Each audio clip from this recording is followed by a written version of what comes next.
divino. Tivemos já a primeira aula, que foi a primeira lição, que foi a igreja, o projeto divino. Tivemos hoje à tarde a segunda lição, que foi a igreja e os mistérios divinos.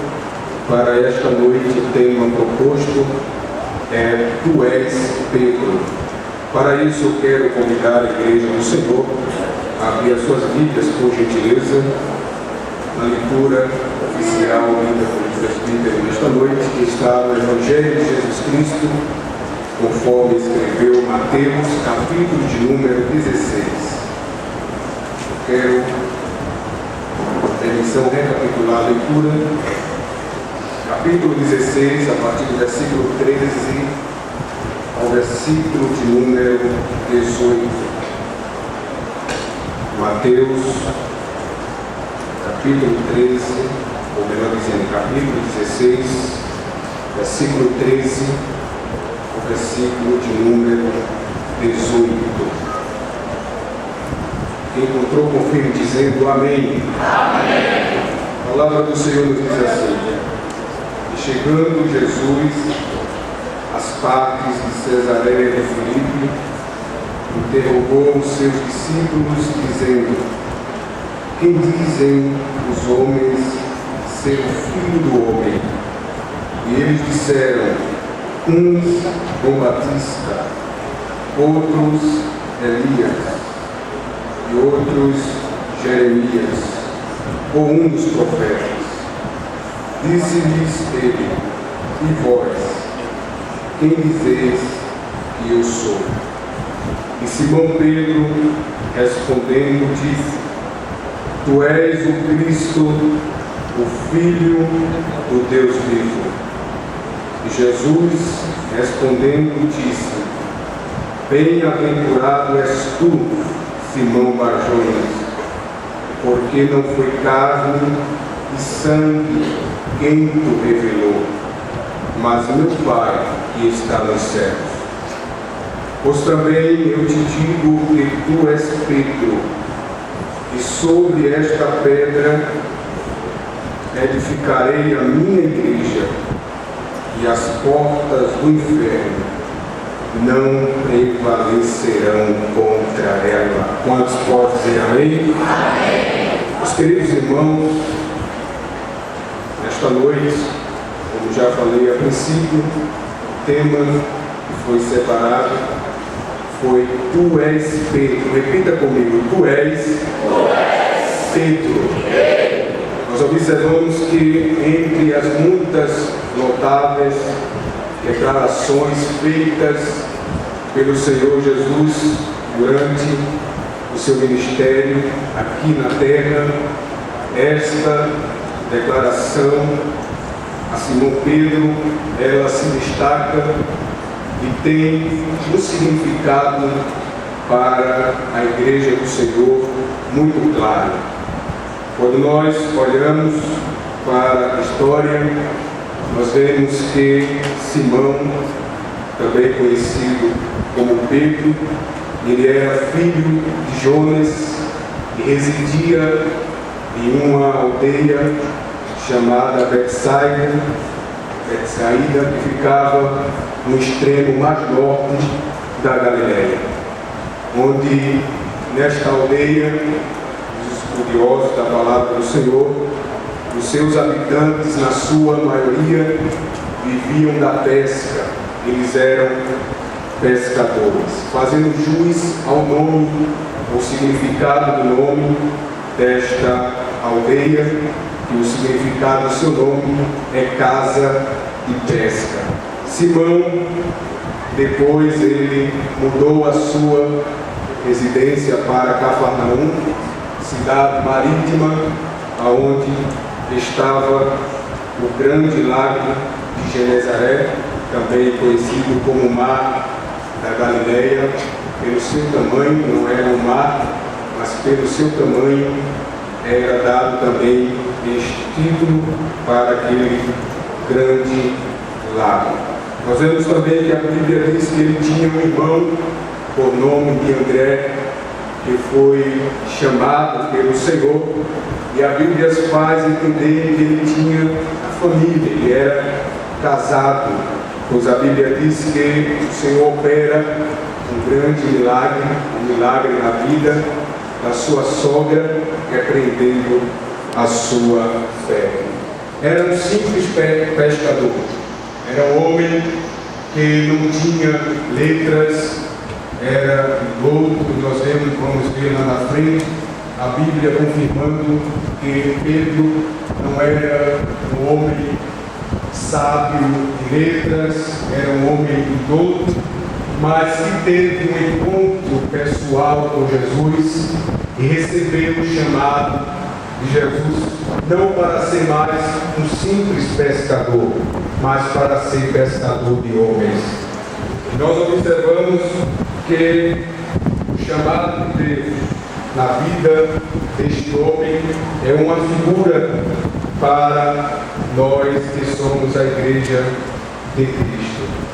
Nós observamos que nesse texto bíblico, a qual nós lemos, o Senhor Jesus ele chega à parte de Cesareia de Filipe e ele faz uma pequena enquete com os seus discípulos.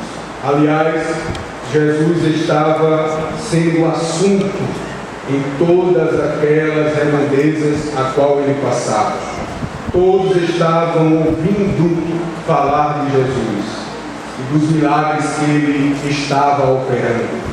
E Jesus agora ele chama os seus discípulos, seus apóstolos, aqueles que foram separados para estar mais próximo a ele, para conviver com ele durante o seu ministério, e faz uma pequena enquete. No versículo 13 que nós lemos, a Bíblia diz que Jesus pergunta a eles: quem dizem os homens ser o Filho do Homem?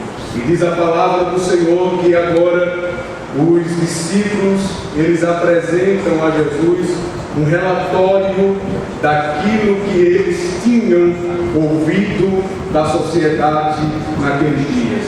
E os discípulos começam a dizer: olha, mestre, nós estamos ouvindo aí entre o povo, entre os fariseus, entre os escribas, que estão afirmando que tu és João Batista que ressuscitou. Outros afirmam que o Senhor é Elias. E outros chegam a afirmar que o Senhor é o profeta Jeremias ou um dos profetas. Jesus recebe o resultado desta enquete, dessa pesquisa, a qual seus discípulos traz para ele e diz: e vós, quem dizeis que eu sou? Jesus ele olha para os seus discípulos e diz: vocês que estão mais próximos a mim, vocês que me acompanham durante o meu ministério, o que eu significo para vocês? E Pedro, que era o mais ousado, Pedro ele era aquele discípulo apóstolo do Senhor que tinha uma ousadia muito grande. Ele se destaca durante o serviço público de Jesus aqui na terra pela sua ousadia que ele tinha. Ele era ousado, ele não se desviava para perguntar a Jesus. Nós vemos que quando eles estão naquela grande tempestade, onde Jesus não estava no barco, a Bíblia diz que Jesus vem caminhando por cima das águas. E Pedro, ele se atemoriza juntamente com os outros discípulos, e Jesus acalma os seus discípulos e não temas, sou eu. E Pedro toma a ousadia e pede para ir ter com Jesus. E a Bíblia diz que Jesus permite que ele vá ao seu encontro. E Pedro era e se destacava por ser um discípulo muito ousado. Nós vemos que na prisão de Jesus, quando Jesus é preso, ele pega a sua espada numa atitude de demonstrar a Jesus que ele estava com Jesus em todos os momentos, e ele desfere um golpe contra o servo do sumo sacerdote, por nome Malco, decepando a sua orelha direita. Então nós observamos que ele se destaca por sua ousadia, ele se destaca por ser um discípulo ousado.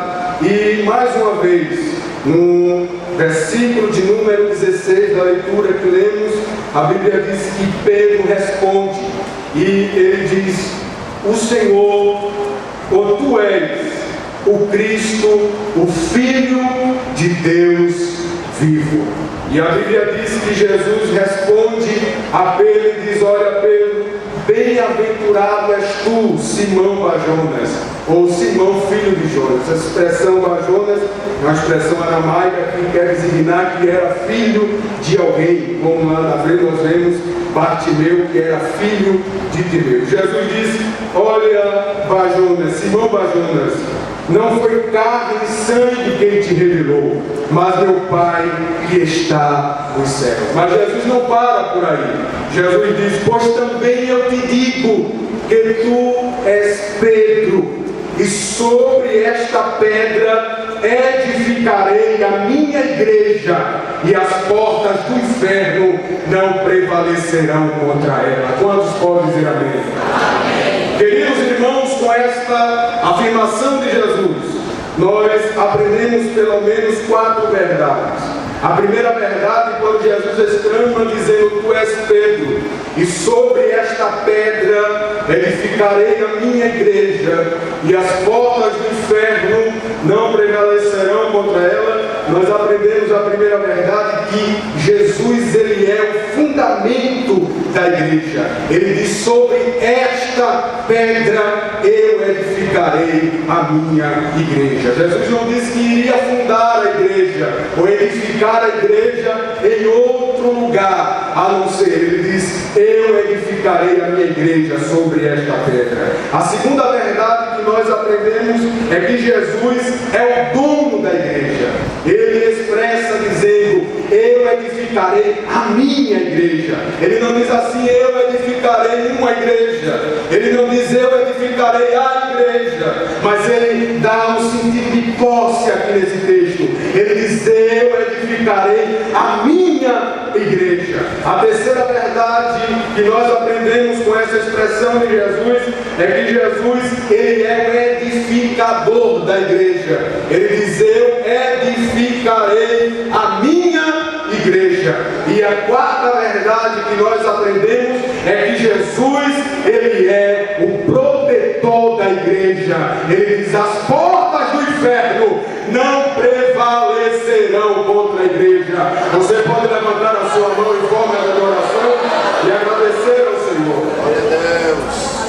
E a lição nesta noite, queridos irmãos, ela está distribuída em 3 tópicos. O primeiro tópico nós iremos tratar, para aqueles que estão com as lições, a natureza do chamado da igreja. O segundo tópico, nós iremos continuar estudando sobre a natureza da revelação divina à igreja. E o terceiro e último tópico, concluiremos falando sobre a natureza dos membros da igreja. O primeiro tópico, a natureza do chamado da igreja, eu quero convidar os irmãos para permanecerem com as suas Bíblias abertas na primeira carta do apóstolo Paulo aos Coríntios, capítulo de número 1, versículos a partir do 26 ao 31.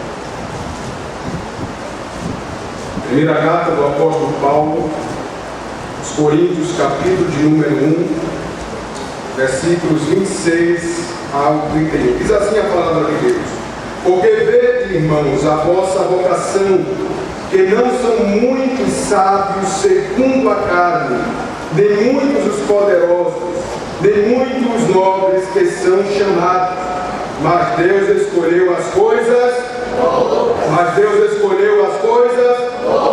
loucas deste mundo para confundir as sábias, e Deus escolheu as coisas deste mundo para confundir as fortes. E Deus escolheu as coisas vis deste mundo, e as desprezíveis, e as que não são, para aniquilar as que são, para que nenhuma carne se glorie perante Ele.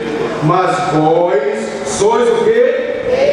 Em Jesus, o qual para nós foi feito por Deus sabedoria e justiça e santificação e redenção para que, como está escrito, aquele que se glorie-se no Senhor. O apóstolo Paulo, nesta primeira carta aos Coríntios, a partir do versículo 10, ele está tratando de algumas dissensões naquela igreja. E nós observamos que o ponto A do primeiro tópico fala que os conceitos e valores humanos não aferem a importância da igreja. O apóstolo Paulo nos fala de uma maravilhosa e divina revelação a respeito daqueles que constituem a igreja de Cristo. Ele afirma que o chamado, aquele chamado que a igreja do Senhor Jesus recebeu, e nós aprendemos na primeira lição que a palavra eclésia, ela é formada por dois termos gregos, o ek, que quer dizer para fora, e o preses, chamados para fora. O chamado que a igreja, a convocação que a igreja recebeu, não é feito segundo os atributos humanos, e sim pelos critérios divinos. Repita comigo: os conceitos e valores não aferem a importância da igreja. Observe que o apóstolo Paulo, ele não exclui os sábios aqui desse texto da primeira carta aos Coríntios, mas ele enfatiza, ele deixa claro que não são muitos, porque ele estava querendo mostrar à igreja do Senhor que a escolha de Deus, ela não segue o mesmo caminho, o mesmo conceito da escolha humana. A escolha de Deus, ela é diferente da escolha humana. Nós observamos que o comentarista da lição, ele diz que o que está claro é que para Cristo não é a sabedoria carnal, do grego sofia, que significa a ciência do conhecimento.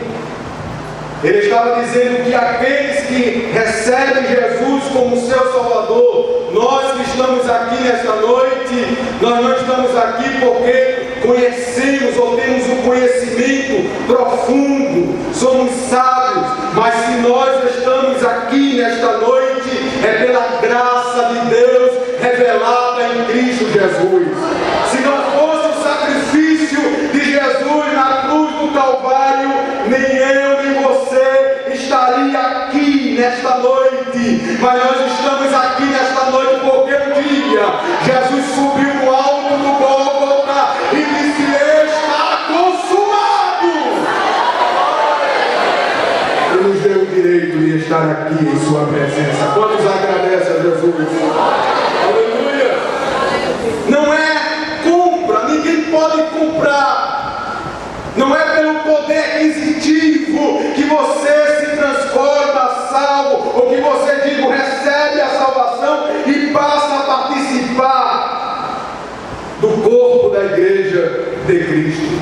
E nós observamos que o apóstolo Paulo, ele fala que Cristo, ele é a cabeça do corpo da igreja. Se você abrir a sua Bíblia na carta do apóstolo Paulo aos Colossenses, capítulo 1 e versículo 18.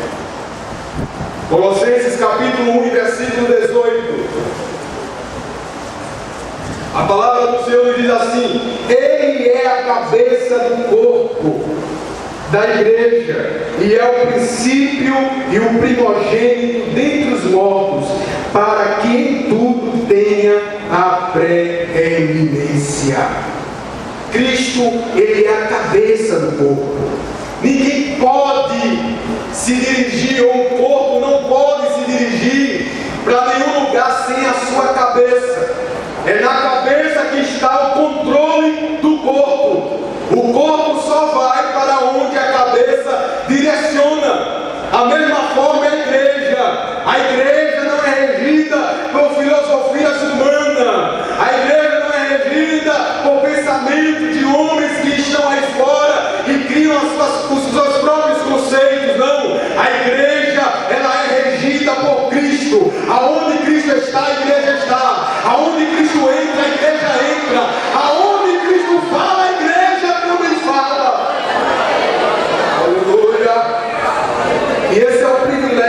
que nós recebemos.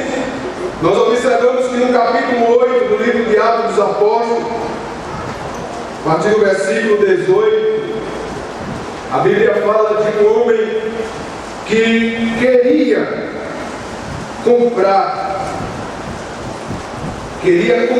o poder, queria ter esse direito. A Bíblia chama ele de Simão, não é o Simão Pedro. Mas se os irmãos abrirem a Bíblia em Atos capítulo 8, versículo 18 a 20, a Bíblia diz: e Simão, vendo que pela imposição das mãos dos apóstolos era dado o Espírito Santo, e ofereceu dinheiro. Ele achou bonito o poder da igreja, o poder dos apóstolos, quando estendiam as suas mãos, o Senhor batizava com o Espírito Santo. Ele achou que podia comprar com os valores humanos, podia comprar aquilo com dinheiro.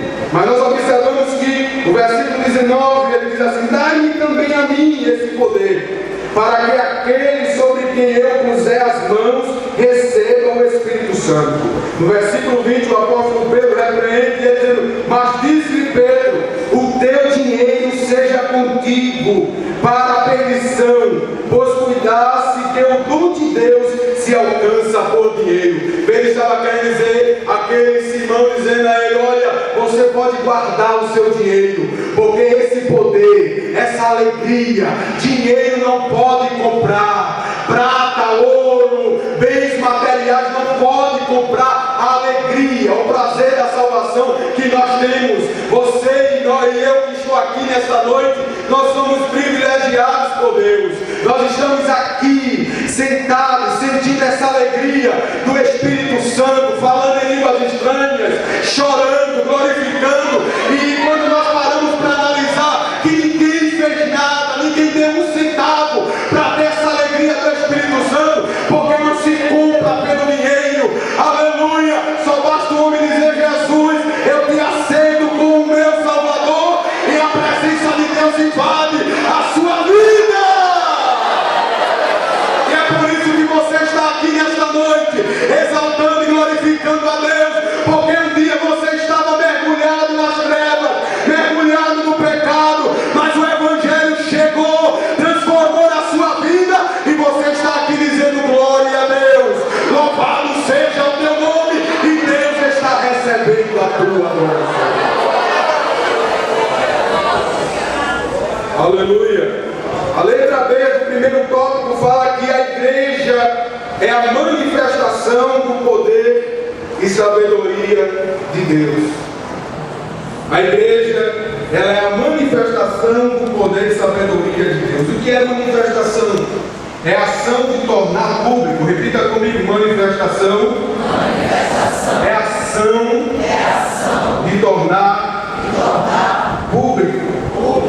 1 Coríntios capítulo 1, versículo 25, o apóstolo diz: a loucura de Deus é mais sábia do que os homens, e a fraqueza de Deus é mais forte do que os homens. Sabia que você, como igreja, você é a manifestação do poder e da sabedoria de Deus? Será que você pode olhar para quem está ao seu lado e dizer: você é a igreja do Senhor? E você aqui nessa terra é a manifestação de poder e da sabedoria de Deus. Que o mundo aceite ou não, a igreja é sábia, a igreja é poderosa, porque quem está na frente da igreja é aquele que disse: eu sou Alfa, eu sou Ômega, eu sou o primeiro, eu sou o derradeiro, eu sou aquele que tem o controle de tudo na minha mão.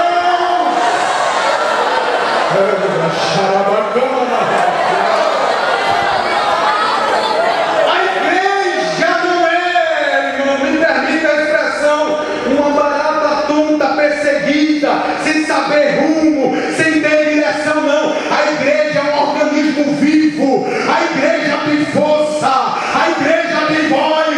É por isso que essa igreja, a Assembleia de Deus, está completando 100 anos nesse estado.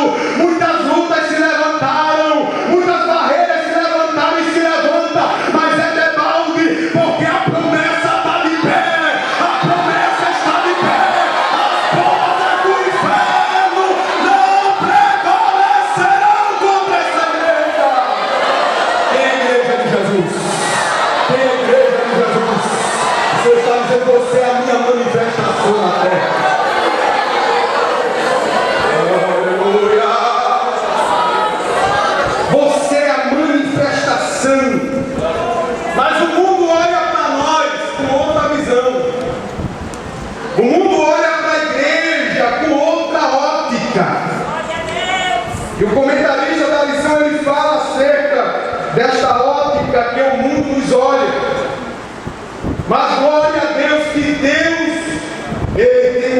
para nós de uma forma diferente.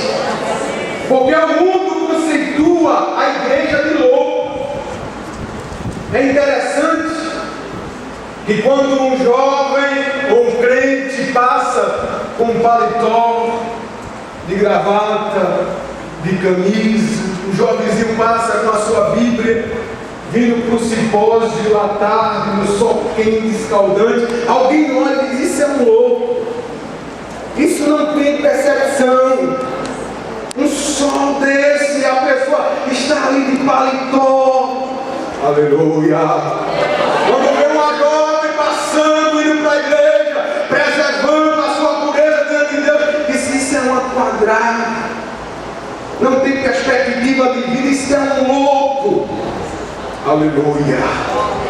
Mas a Bíblia diz que Deus escolheu as coisas loucas deste mundo. E eu quero dizer aqui pela palavra de Deus que nós somos loucos. Mas a nossa loucura não é uma loucura feito eles são loucos. A loucura deles é perceptível e a cada dia estão mergulhados no pecado. A podridão está instaurada nessa sociedade.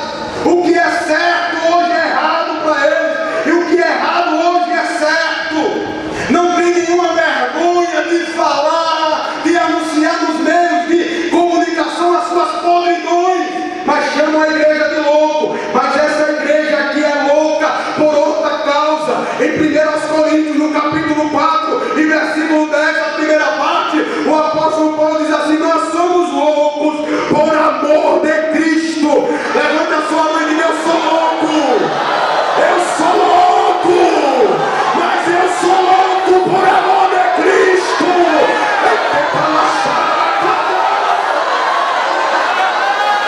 Aonde estamos loucos por Cristo? Aonde estamos loucos por presença? Aonde estamos loucos por glória? Jesus está dizendo: se você é louco por mim, se prepare, que neste dia de simpósio eu vou matar a tua vida, porque eu escolhi você.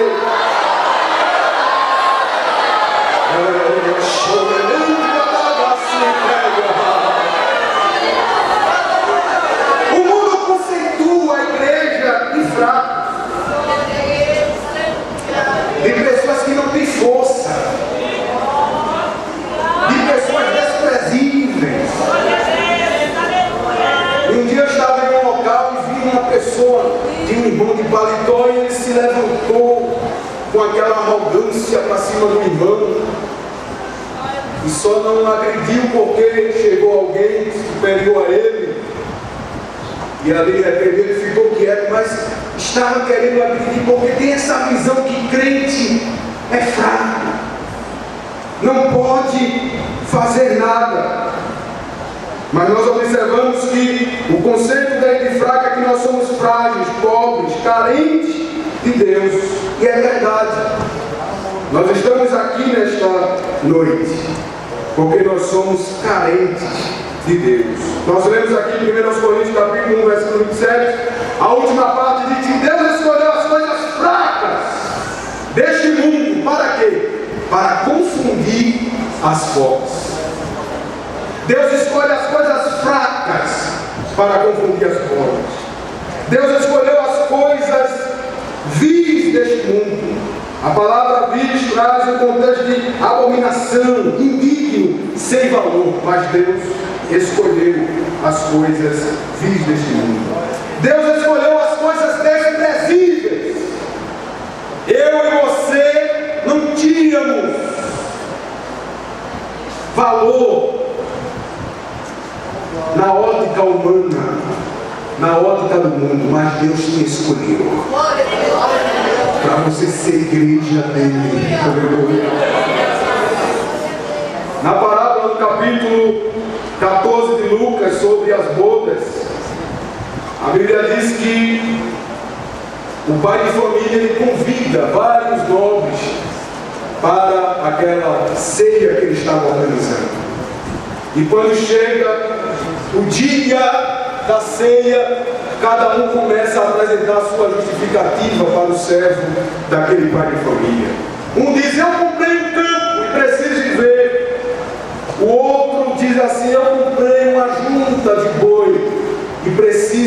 testá-las. E o terceiro diz assim: eu casei.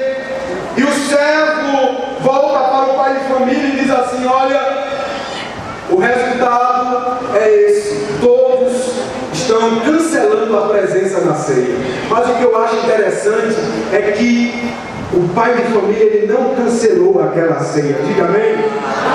Ele olhou para o servo no versículo 21 e disse: sai depressa pelas ruas e bairros da cidade.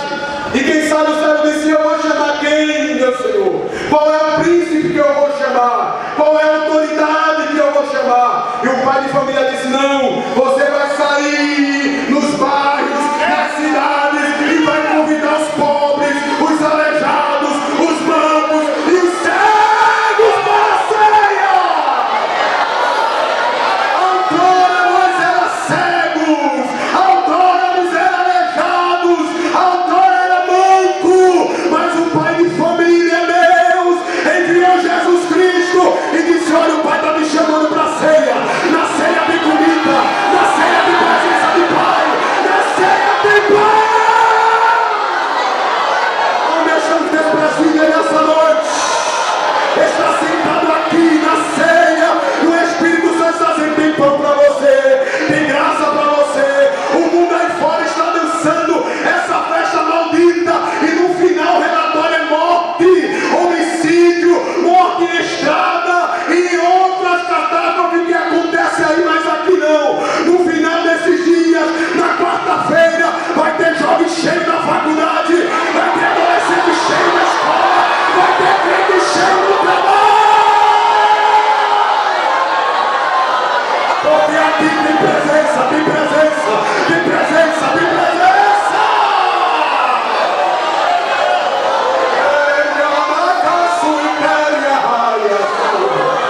Eu sinto a graça de Deus aqui nessa noite.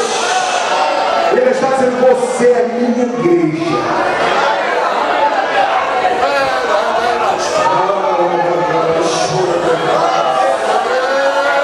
Deus está dizendo: eu vou nesta noite marcar a sua vida neste lugar.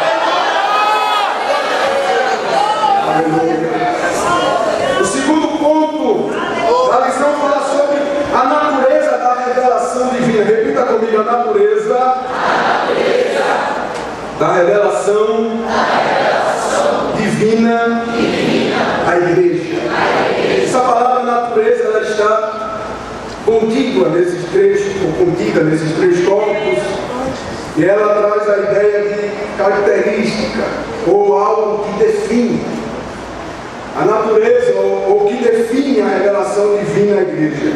Jesus, ele escolheu homens falíveis para revelar a sua glória, seus mistérios ocultos e seus princípios eternos.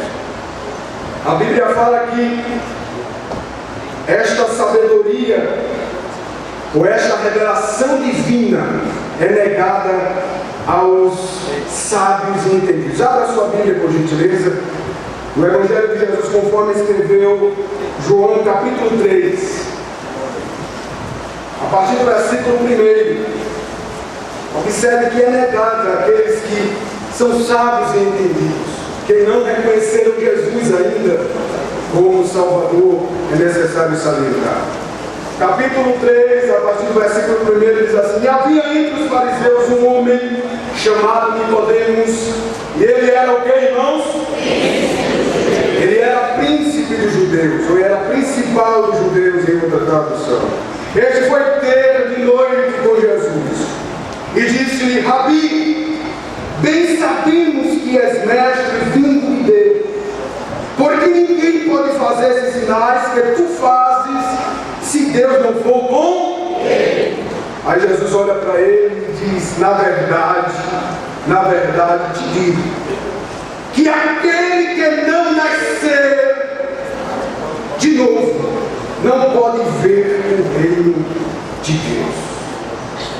Nicodemos, ele era um dos principais da sinagoga, um homem conceituado, um homem sábio e entendido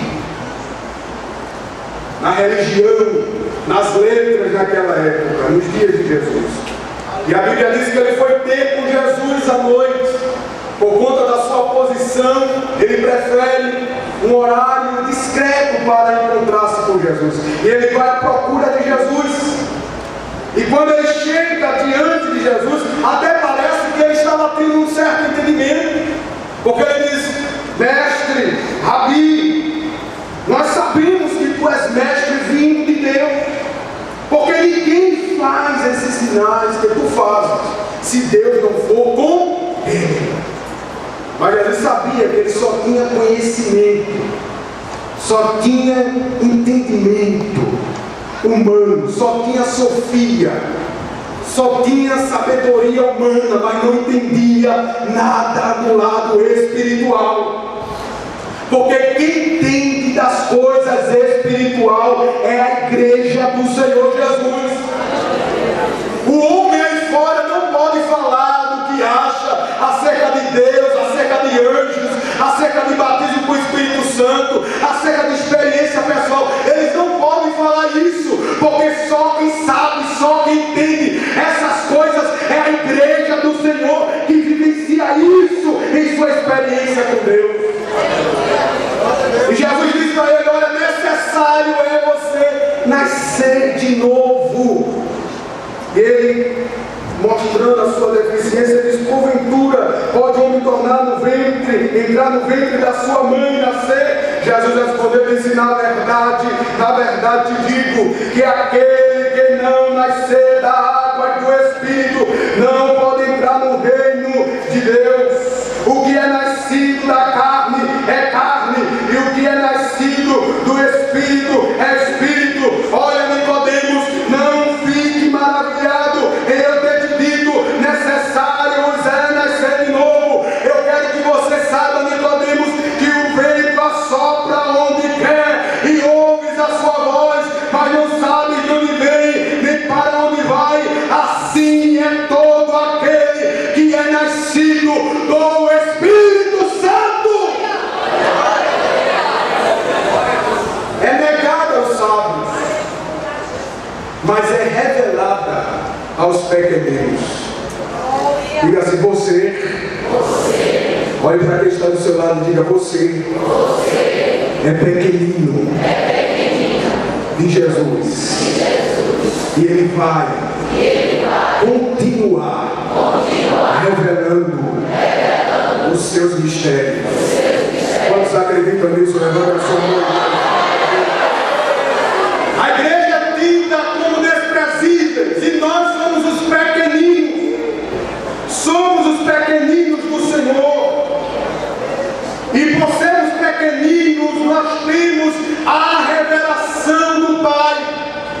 O que Deus oculta aos sábios e entendidos, Deus olha para a sua igreja que está aqui, em caixa da integração reunida, desde a tarde, louvando e engrandecendo o seu nome. E Deus sai dos centros acadêmicos. Deus não revela aos doutores da lei, que são pagãos alguns, mas Deus olha para você aqui nessa noite, adolescente, jovem, crente que chegou aqui, e Deus diz: eu vou revelar a você coisas grandes, porque você é minha igreja. Levante a sua mão nessa noite em nome de Jesus. Receba a revelação nesses últimos dias. Receba a revelação. Deus está dizendo: eu vou revelar coisas grandes à minha igreja. Se prepare, pequenino, porque nesses últimos dias Deus vai usar você na terra.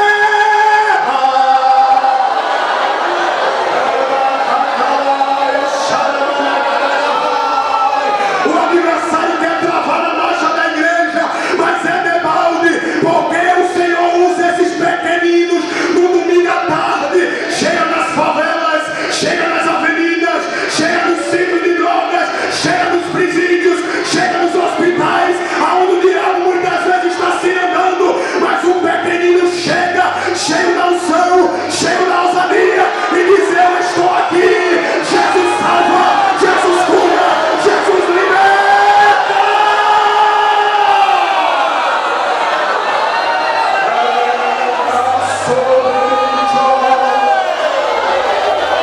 Recebe nessa noite.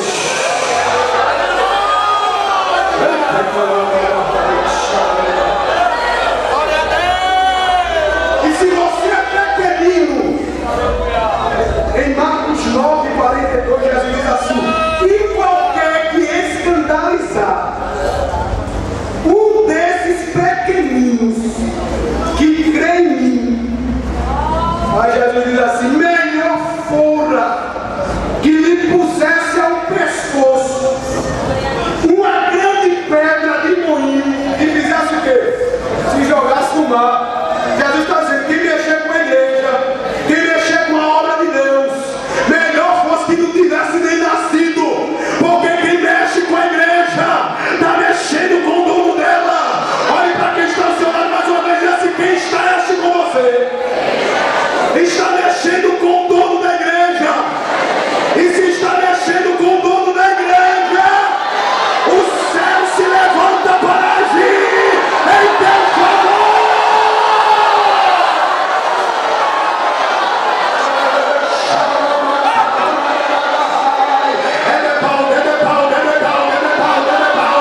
Permanece, pequenino, permanece forte na faculdade, permanece forte no curso, permanece forte na escola, no teu trabalho, porque Deus está dizendo: eu estou contigo. Você é a minha igreja.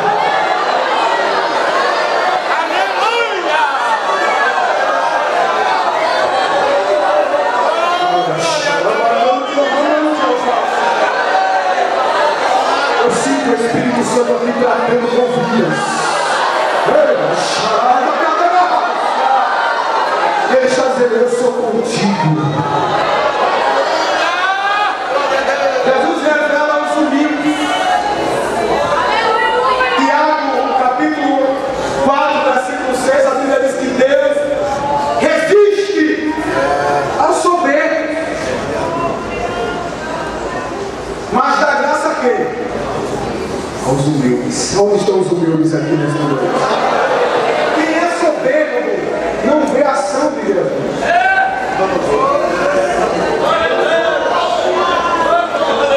O nome de Deus está dizendo aqui como Nabucodonosor. Soberbo.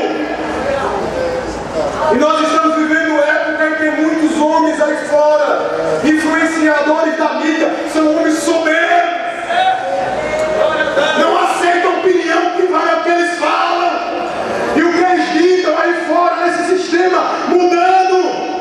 Mas Deus não está olhando para eles, não. Deus está olhando aqui nesta noite para os humildes. Dizendo: olha a minha igreja como está cheia. Olha a minha igreja como está me adorando. Aleluia. Ele está dizendo: eu vou dar graça a você. Aos humildes, Maria, irmã de Lázaro, demonstrou humildade diante de Jesus. A sua irmã, ao contrário, demonstrou uma atitude soberba. Ela chega naquela ocasião, no capítulo 11 de João, quando ela soube que Jesus estava se aproximando da aldeia de Betânia, e ela chega e diz assim: se tu estivesses aqui, Marta, ela falando, o meu irmão não teria morrido. E Jesus começa a dialogar com ela. Mas a Bíblia diz que depois chega Maria, me parece versículo 32 e 33 de João capítulo 11. E a atitude que Maria tem primeiro, antes de falar alguma coisa, ela chega diante de Jesus e se prostra com humildade. E ela diz assim: se o Senhor estivesse aqui, humilde, o meu irmão não teria morrido. Aí gera logo uma ação em Jesus. Aí a Bíblia diz que Jesus disse: aonde puseram o defunto? Aonde puseram o morto? Porque a humildade, ela gera para aquele que é humilde graça da parte do Senhor. Acha graça diante de Deus. É revelada também aos santos. A revelação divina, a igreja, ela é revelada aos santos. E o que quer dizer santos? O que quer dizer santo? Separado. A revelação divina da igreja é para aquele que é santo, que é separado do mundo, do pecado. Não pode quem vive na prática do pecado querer receber a revelação divina. A revelação divina, ela é peculiar daqueles que são separados por Deus. A revelação divina é revelada pela vontade de Deus. Repita após mim: a revelação divina é revelada pela vontade de Deus. Na sua apostila está escrito a afirmação do apóstolo Paulo em relação às riquezas da glória reservada para os crentes é muito esclarecedora. Em Colossenses capítulo 1, 27, uma parte diz aos quais Deus o quis fazer conhecer. Então Deus que quis trazer o conhecimento. E no diálogo de Pedro com Jesus, na leitura que nós lemos, Jesus deixa isso claro para o apóstolo Pedro. Quando Pedro ele dá aquela confissão maravilhosa, dizendo: Tu és o Cristo, o Filho do Deus vivo. Jesus olha para ele e diz assim: Disseste bem, filho de João. Mas eu quero te dizer uma coisa: que não foi carne e sangue, versículo 17 do capítulo 16. Não foi carne e sangue que tu revelou, mas quem revelou? O meu Pai que está nos céus. Então o homem sozinho, natural, ele não consegue receber a revelação divina, mas é o Senhor que revela, como Ele está revelando a nós aqui nesta noite. Mas eu quero entrar na conclusão do terceiro ponto, falando sobre a natureza dos membros da igreja. Repita após mim: a natureza dos membros da igreja. Quando Jesus declara: Tu és Pedro, em Mateus 16, 18, ele estava mostrando que conhecia Pedro. Pedro é a figura da igreja. Jesus estava dizendo: Tu és Pedro, eu te conheço, eu sei as tuas estruturas, eu sei das tuas necessidades, eu sei das tuas falhas, eu sei dos teus pontos fracos, eu sei que você é limitado, eu sei que sozinho você não consegue ir longe. Tu és Pedro. Essa expressão Pedro, do grego, é o termo Petros, que significa fragmento de pedra. Quando Jesus diz na declaração: Tu és Pedro, ele está dizendo: Tu és Petro, tu és fragmento de pedra. Mas sobre esta pedra, quando Jesus fala de pedra, ele se reporta a outro termo grego, Petra, que significa rocha inabalável. Quando Jesus diz: Mas sobre esta pedra, ele está dizendo: Mas sobre esta Petra, sobre mim, a rocha inabalável a qual Jesus se refere, e só é reportada na Bíblia dele. Jesus diz: Tu és Petrus, mas sobre esta pedra eu edificarei a minha igreja, e as portas do inferno não prevalecerão contra ela. E nós observamos que neste diálogo Jesus mostra também que a pedra não era Pedro, como alguns acreditam. Jesus mostra que a pedra, a qual ele fala Petra, era ele mesmo. Porque se nós analisamos o texto bíblico, o pronome demonstrativo já revela isso na língua portuguesa. Se eu estou com essa Bíblia em minhas mãos, eu digo: esta Bíblia é minha. Se eu coloco essa Bíblia um pouco distante de mim, eu mudo o pronome demonstrativo. Eu digo: essa Bíblia é minha. Se Jesus dissesse que Petrus era Petra, a rocha inabalável, ele ia dizer: eu digo que tu és Petrus, eu digo que tu és Pedro, e sobre essa. Mas se você analisar o texto, nós analisamos, Jesus diz assim: sobre esta pedra. Ele estava dizendo: sobre mim.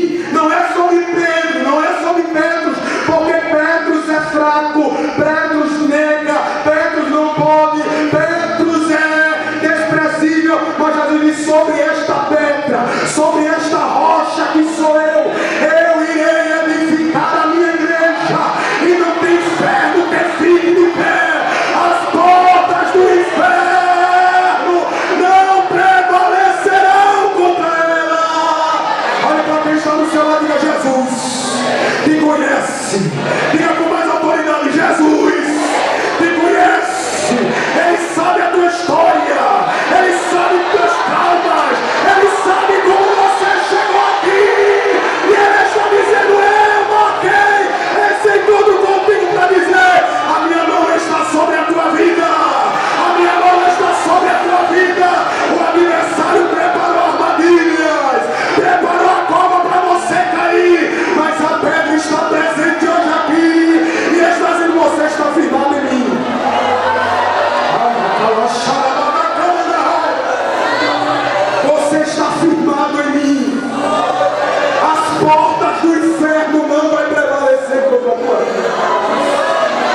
está sentindo contato com Jesus aqui nessa noite? Você está sentindo contato com Ele aqui nessa noite? Você está sobre Ele, está sobre, está em cima de, está em contato direto. Você está com Ele todo dia. Quando você acorda, Ele está com você. Quando você sai, Ele está com você. Quando você está na igreja, Ele está com você. E Ele está dizendo: tu és Pedro. Tu não podes.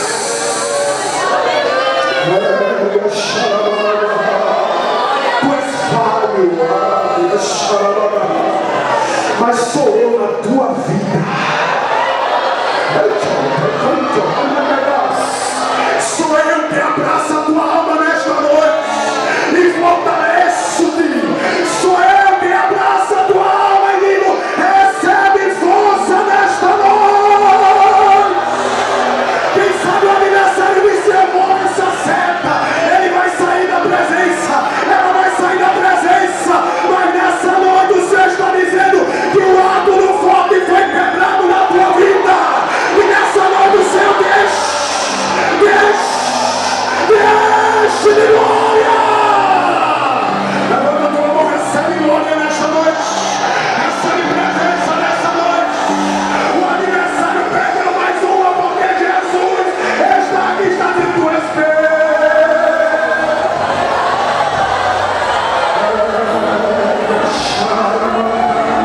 Com permissão do pastor, convido você em pé nesta hora.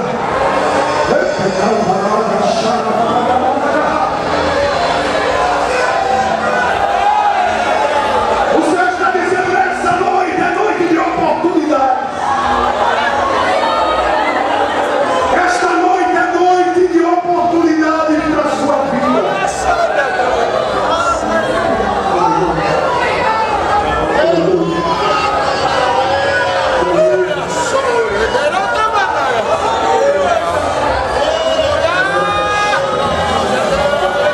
Eu sinto a glória de Deus tão presente aqui nessa noite. O Senhor está dizendo no final deste simpósio de doutrinas bíblicas, você vai voltar dizendo: eu recebi do Senhor. Eu recebi do Senhor. Veja, chegou o momento da sua vida, já estou concluindo, que ele veio a falhar. Ele veio como pedra, ou como Pedro, tipo que era, ele veio a falhar. Mas Jesus teve um encontro com ele. Chegou para ele e disse: Pedro, pedrinha pequena, ama-me mais do que a este. E Pedro olha e diz assim: eu te amo, Senhor. Jesus volta a perguntar e diz assim: Pedro, pedrinha pequena, minha igreja, tu me amas?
Diga assim: